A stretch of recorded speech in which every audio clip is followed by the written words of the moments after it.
Hi, this is Dr. Gregory Sadler.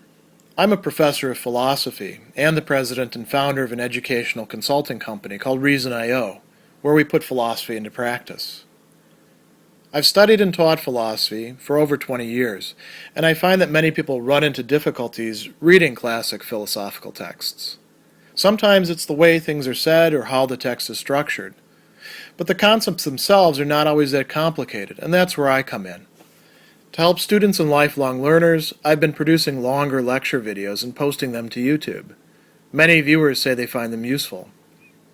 What you're currently watching is part of a new series of shorter videos, each of them focused on one core concept from an important philosophical text. I hope you find it useful as well. In part 3 of his On the Basis of Morality, the second main set of topics that Arthur Schopenhauer is going to examine are what he calls anti-moral incentives. And he's going to begin by talking about egoism, or you could call it self-centeredness, selfishness. And he tells us that the chief and fundamental incentive in man, as in the animal, is egoism. And he gives it a very quick gloss there. The craving for existence and well-being. This drive for continuing one's existence and for making one's existence better, to enjoy it. And he goes on in a little bit more detail shortly after that, when he says, by its nature, egoism is boundless. Man has the unqualified desire to preserve his existence, so there we see that part again, to keep it absolutely free from pain and suffering. Now that's a new part to it as well, which includes all want and privation. Right? So now we've got two parts to it. He desires to have the greatest possible amount of well-being, said just a little bit earlier, and every pleasure of which he is capable. In fact, where possible, he attempts to develop within himself fresh capacities for enjoyment. So we've got a lot of moving parts to this fundamental drive and incentive to our actions, our motivational structure. Here, Schopenhauer is not saying something that is radically new. I mean, there's other people who have said similar things, some of them even using this basis to later on argue that we can extend this to others, to all humanity in general. The Stoics, for example, in their conception of oikeiosis, we begin with our own desire for self-preservation and making our being better. And very quickly, this extends to other human beings. For Schopenhauer, no. We are sort of stuck within our own little world of this, as he's going to say later on. In his subjective view, a man's own self assumes these colossal proportions. What is that? Everyone is in all to himself. He finds himself to be the holder and possessor of all reality. Nothing can be more important to him than his own self. And then he says, in the objective view, it shrinks to almost nothing, to a thousandth, millionth part of the present human race, right? So we've got this, he uses microcosm and macrocosm there. And so this is something really quite important in Schopenhauer's ethics. Not because he's advocating this, but because he's saying, this is what we got to deal with. And he goes on and he says, we can make a distinction here. The word eigennütz, self-interest, denotes egoism insofar as this is under the guidance of the faculty of reason. So this is something distinctively human. Egoism, all animals have that, including us human beings. Self-interest, that's us human beings, because we have a faculty of reason. What does this allow us to do? By means of reflection, this faculty enables egoism to pursue its purposes systematically in a reasonable fashion, thinking about priorities, planning for the future, considering means and ends, learning lessons. I mean, animals can do that to some extent, but not to the extent that we can. And so he says we call animals egoistic, but not self-interested. And I'm going to retain this word egoism for the general concept. And then he says something very interesting here. In the animal, as in man, this egoism is most intimately connected with their innermost core and essence. In fact, it is really identical with essence. This is at the core or the essence of what a human being is, qua human being. And he says, as a rule, therefore, all of a human being's actions spring from egoism, and we must try to explain a given action with this in mind. In fact, when we try to direct a person towards some goal or another, we appeal to their egoism if we want it to be effective. And so then, that's interesting. What else can we say about this? Well, what opposes a person's egoism, what it is that they desire, whether it's in terms of existence or even just like perceived threats to existence or their well-being, they're enjoying pleasures, they're avoiding pains and troubles, what opposes that is going to generate or create a counter-response of affects and conflict. He says, everything opposing the strivings of his egoism excites his wrath, anger, and hatred. And he will attempt to destroy it as an enemy. And if possible, he wants to enjoy everything, to have everything. But as this is impossible, he wants to control everything. Now, if there was only one human being in existence, maybe this wouldn't be that big of a problem. But if I'm egoistic in that way, and you're egoistic in that way, and we have to live together, you and I are going to sooner or later arrive at some conflicts, right? And so he says, everybody makes himself the center of the world and refers everything to himself. And then he says, there's no greater contrast than that between the profound and exclusive interest everyone takes in his own self and the indifference with which all others as a rule regard it. There's even a comic side to seeing this. We can look back and laugh at this. So what is going to oppose this egoism? He talks about the possibility of, external forces. And so, he says that egoism shows itself in everyday life, always peering out of some corner in spite of the politeness, which like a fig leaf is used to cover it up. Politeness is the conventional and systematic denial of egoism and the trifles of daily intercourse, certainly recognized as hypocrisy, yet called for and commended because what it conceals is so unpleasant, no one wants to see it. So there's that, right? And so we have the fear of social disapproval. We're nice to each other. We restrict our egoism. We also do so that we don't get in trouble with the authorities, right? The state, he's going to talk about quite a bit, which can punish us for doing injustice to other people. Now, if these factors go away, Schopenhauer says, watch and see what happens. People will behave in all sorts of completely self-interested ways if you don't oppose them. The other thing that could oppose it, though, is some sort of genuine moral incentive, as he says, where egoism is not opposed by an external force, which must include all fear of human or supernatural powers, or by a genuine moral incentive, it pursues its purposes without reserve. And without any checks, this would lead to the bellum omnium contra omnes, that is the war of all against all, a reference to Hobbes's state of nature in Leviathan. And, we do see this happen in many cases.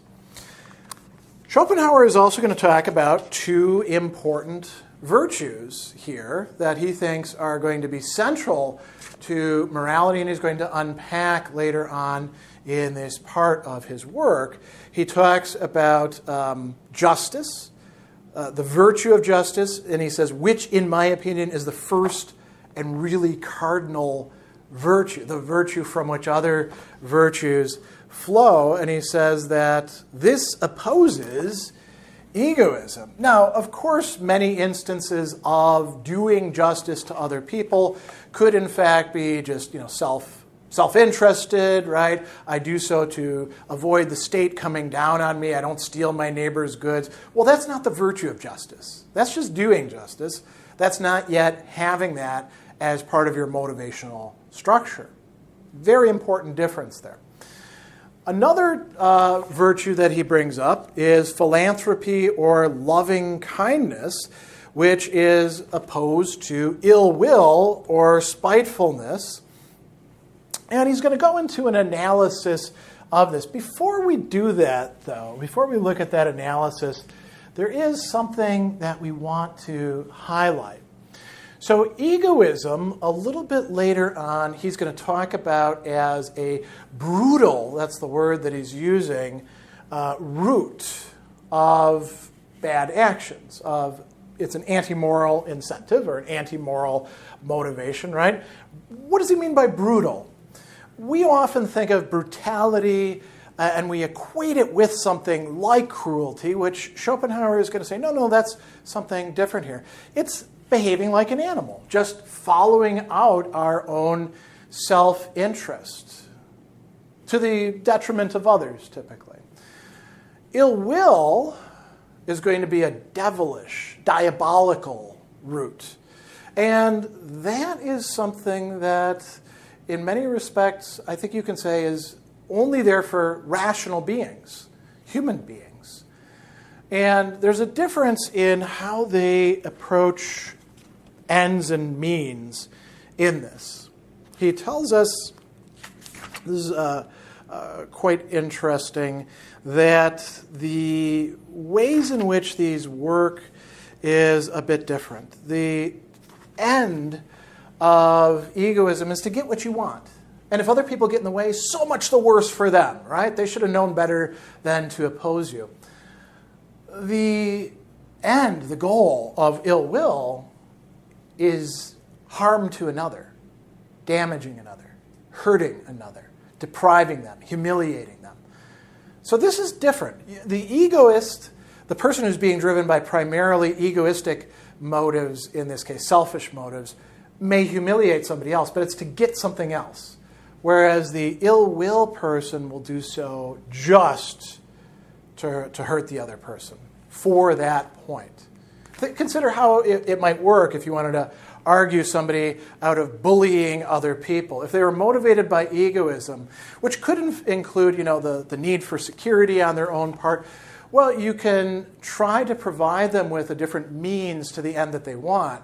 Somebody who has ill will, they want to hurt that other person. They want them humiliated, and you're not going to actually argue them out of it, except perhaps by guiding them to do the same thing to others.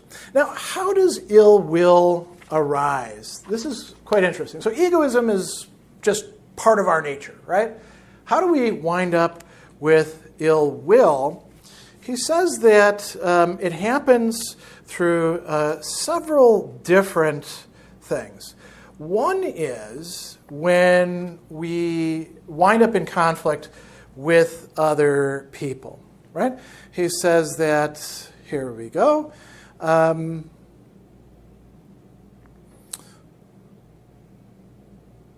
ill will in its lower degrees is very frequent, quite usual, and easily reaches the higher. It arises from the inevitable collisions of egoism that occur at every step. So, we can start out with a war of all against all, or let's just call it conflict between people over their egoistic desires and plans. And then inevitably the fighting against each other, the friction, the conflict, is going to produce in some of them ill will. You stop just seeing the other as an obstacle, and you start seeing them as an antagonist that you want to destroy in some way. Another, very interestingly, arises when we witness the faults of others, and perhaps even ourselves. He says, it's also objectively stirred by the sights of vices, faults, weaknesses, follies, shortcomings, and imperfections of every kind which everyone more or less exhibits to others, at any rate, occasionally. So these could be as trivial as like the dislike of how somebody eats. You're with them for a while and you're like, can't you keep your mouth shut when you're chewing or something like that? And then you start to really dislike them and maybe hate them and say a cutting thing, right? There's one other thing that he brings up here as well, envy. He says that envy is one of the main sources of ill will, or perhaps envy itself is ill will that is excited by the happiness, possessions, or advantages of others. It's most poisonous and implacable when directed to personal qualities, since here the envious man is left without any hope, and it's at the same time it's most vile because he hates what he should love and respect. We see other people having something good, and we feel ill will towards them as a result. A little bit later on, he's going to analyze envy, and he also calls this Schadenfreude. You're all familiar with this term, I think, by now, because people are always, oh, the Germans have this word that we can't translate into English. No, we can translate it just fine. Malicious joy in the sufferings of others, or the damage of others, or the humiliation of others. He says, in some respects, the opposite of envy is the malicious joy at the misfortune of others. Yet to feel envy is human, but to indulge in such malicious joy is fiendish and diabolical. There's no more infallible sign of a thoroughly bad heart than an inclination to sheer and undisguised malignant joy of this kind. And then he goes on and he says something really curious. Envy and malicious joy are merely theoretical, right? In practice, they become malice and cruelty. And here's where he talks about the difference between ends, right? Malice and cruelty, the pains and sufferings of others, are an end in themselves, and their attainment is a pleasure for the malicious or a cruel person. The maxim of malice is injure all people as much as you can.